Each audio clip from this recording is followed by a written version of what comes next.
Assalamualaikum warahmatullahi wabarakatuh.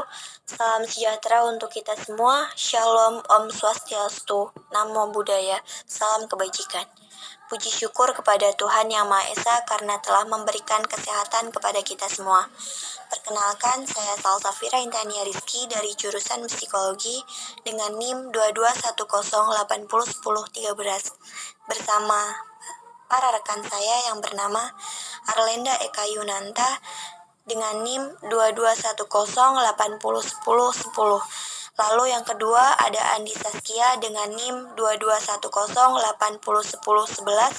Lalu yang terakhir ada Zahwalun dengan NIM 2210801012.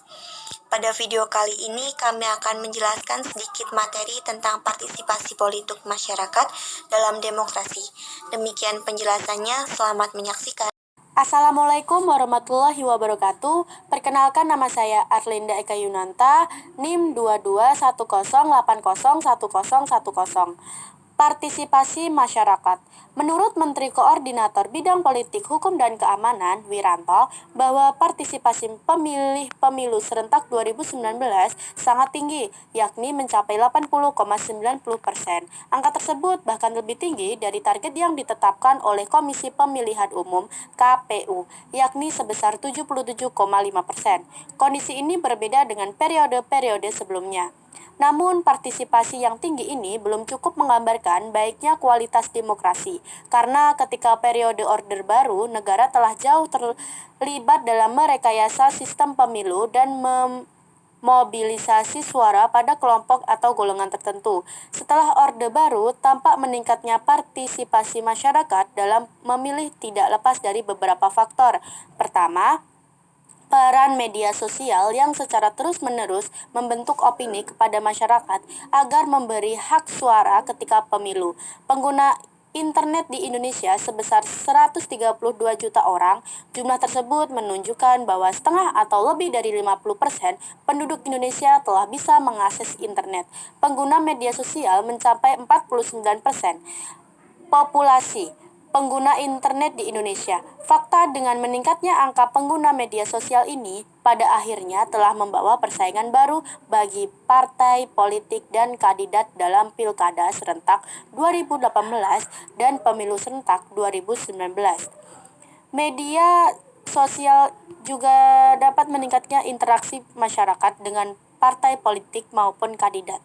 Lanjutkan materi dari Arlenda Eka Yunanta, saya Andi Saskia dengan NIM 2210801011. Yang kedua, tingkat kesadaran berdemokrasi masyarakat yang baik, kedewasaan berpolitik dan bernegara dari rakyat yang baik, serta adanya kepercayaan pada pemerintah, penyelenggara pemilu, peserta pemilu, parpol atau partai politik, caleg, dan calon perwakilan daerah. Kesadaran demokrasi sejak dini bisa dan harus terus dilakukan oleh berbagai kalangan, terutama oleh pemerintah, parpol, dan komponen penyelenggara pemilu.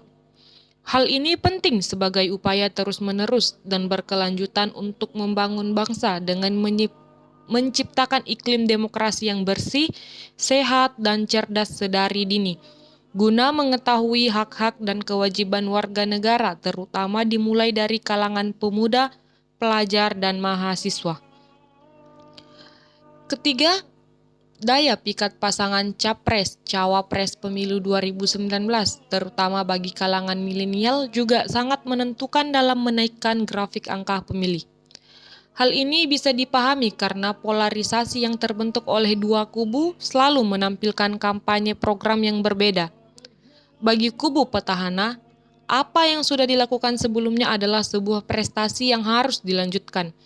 Namun, sebaliknya, bagi kubu penantang berpendapat bahwa apa yang dilakukan oleh petahana tidak efektif dan efisien sehingga menawarkan program-program baru yang dapat diterima oleh masyarakat pemilih. Kesimpulannya yaitu partisipasi pemilih dalam pemilu di Indonesia mengalami pergerakan yang fluktuatif atau tidak stabil. Salah satu hal yang terpenting adalah partisipasi masyarakat. Tingkat partisipasi masyarakat adalah perhatian khusus di pemilu 2019, bahwa saat ini telah terjadi fenomena fluktuasi partisipasi masyarakat dalam pemilu. Namun, fluktuasi ini harus disikapi dengan baik untuk memberikan sosialisasi yang tepat kepada masyarakat tentang arti pentingnya pemilu bagi kehidupan bangsa dan bernegara.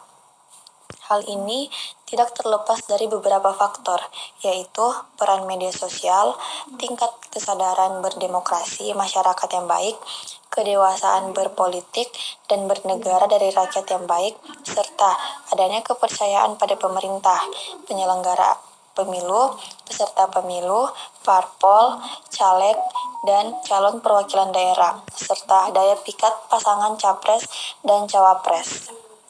Suksesnya pemilu bukan hanya bersandar pada integritas penyelenggara pemilu, namun juga harus didukung seluruh pemangku kepentingan pemilu. Sekian presentasi dari kelompok 3. Mohon maaf jika banyak kesalahan. Wabillahi taufiq wal hidayah. Wassalamualaikum warahmatullahi wabarakatuh.